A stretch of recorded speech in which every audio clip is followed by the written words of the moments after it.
There exists a level of human strength, a mastery so profound it makes you seem almost invincible, a state where mind and body are forged into an unbreakable whole. Have you ever seen someone who simply doesn't break, who faces any challenge without hesitation, without a trace of retreat? While others make excuses, while others crumble at the first hurdle, they persist. People call them lucky.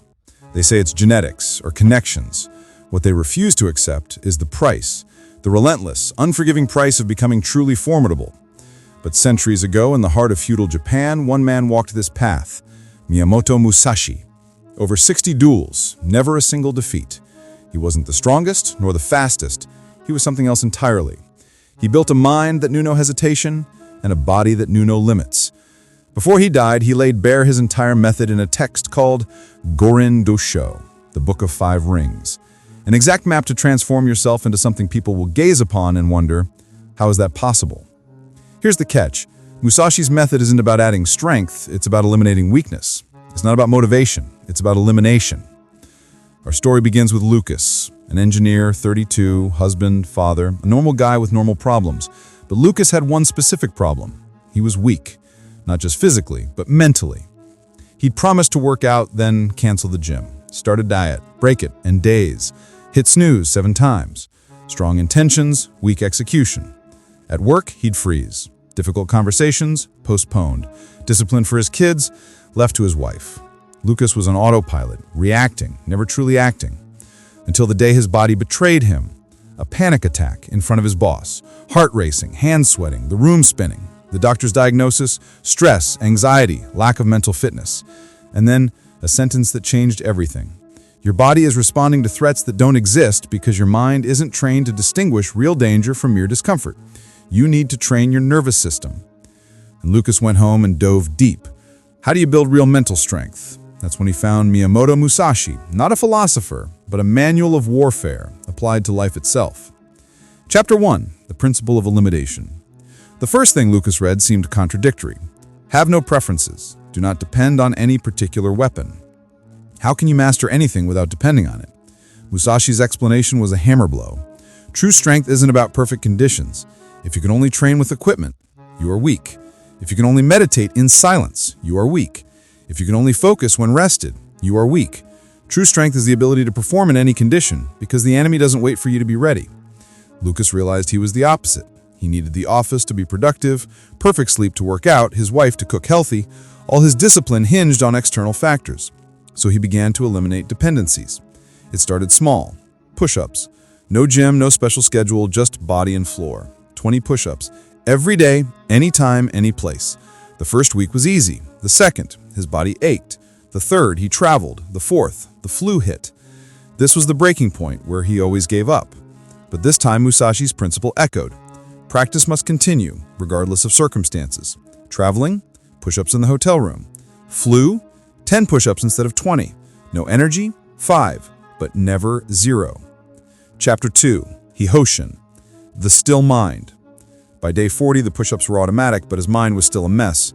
Work anxiety, money worries, fear of disappointing his family. Physically stronger, mentally fragile. Then he found the concept Musashi prized above any technique, Hyoho, the everyday mind, the mind that does not change. Musashi rocked.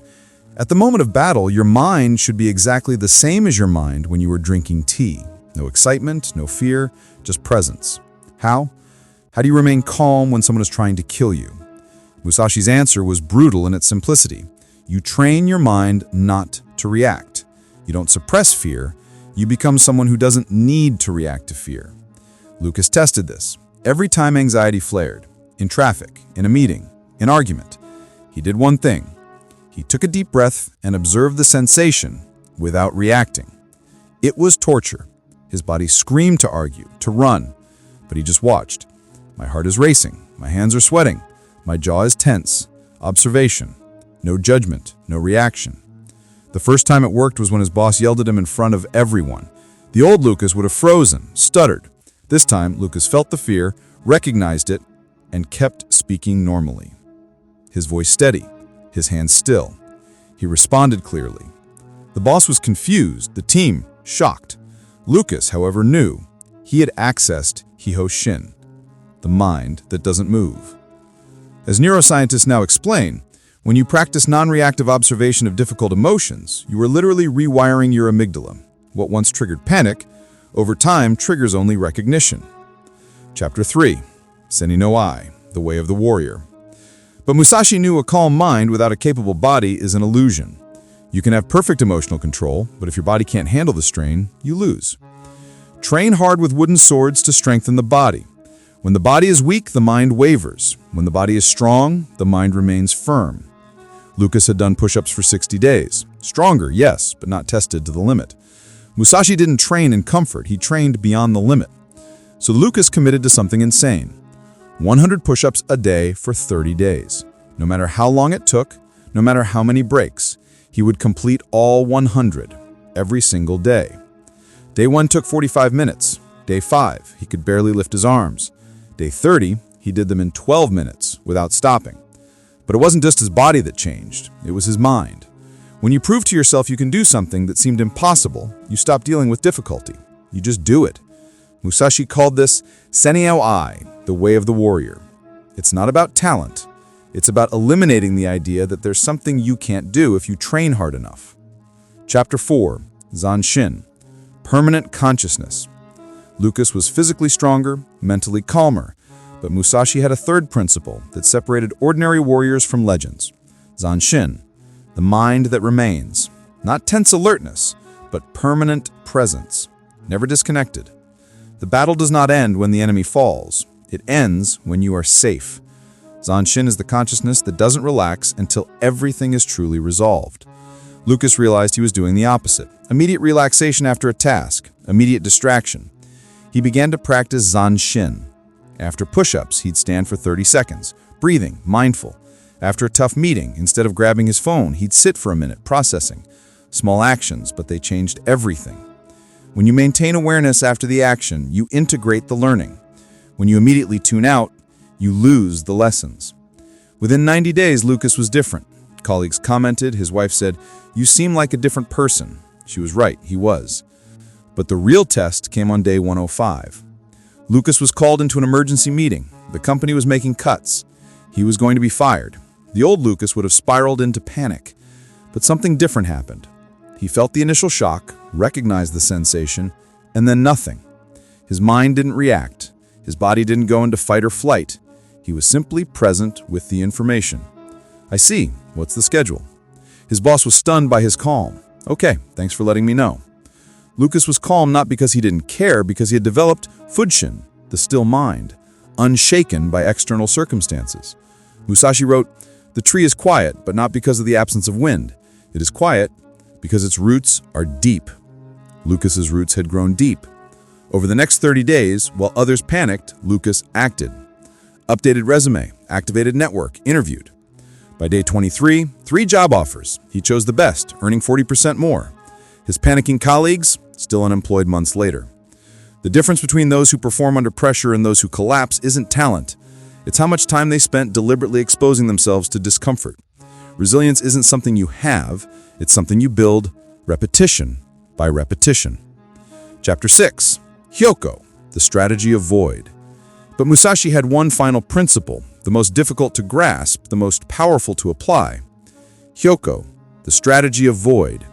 In combat, do not intend to win. Intend not to lose. It seems the same, but it is not. When you fight to win, you create openings. You push, you expose yourself, you risk too much. When you fight not to lose, you remain whole. No gaps, no weaknesses, no excuses. Lucas applied this.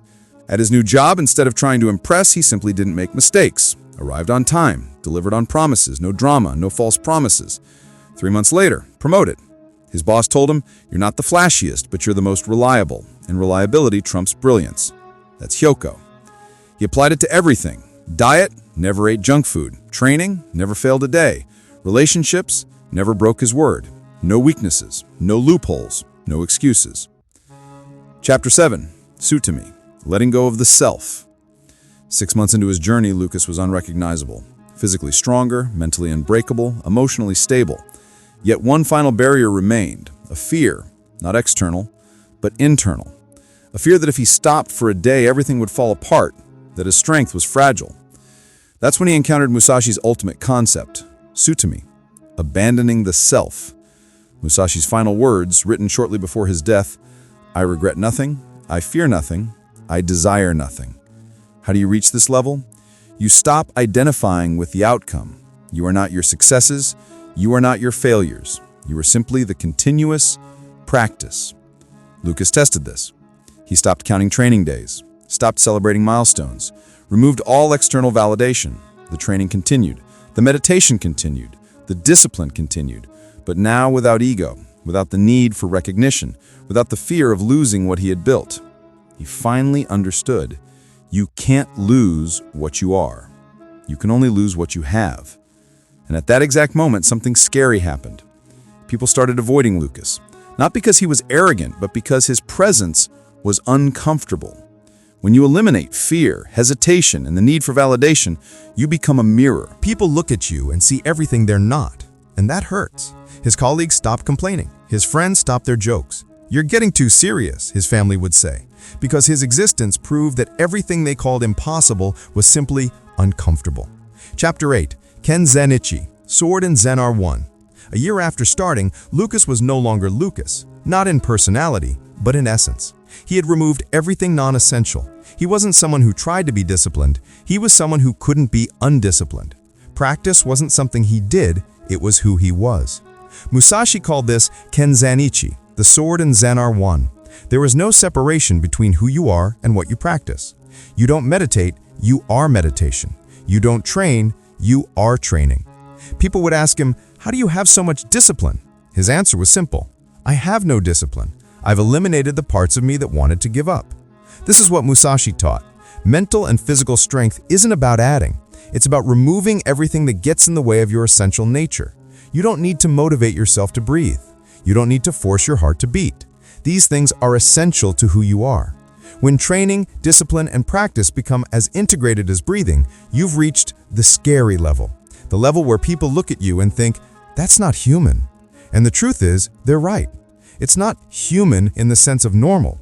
It's human in the sense of realized human potential. Miyamoto Musashi died at 62, alone in a cave, writing. No money, no title, no followers. But he had something no one could take away: complete mastery over himself. His last words? "I regret nothing." How many people can say that? How many reach the end and know they lived at the limit of their capabilities?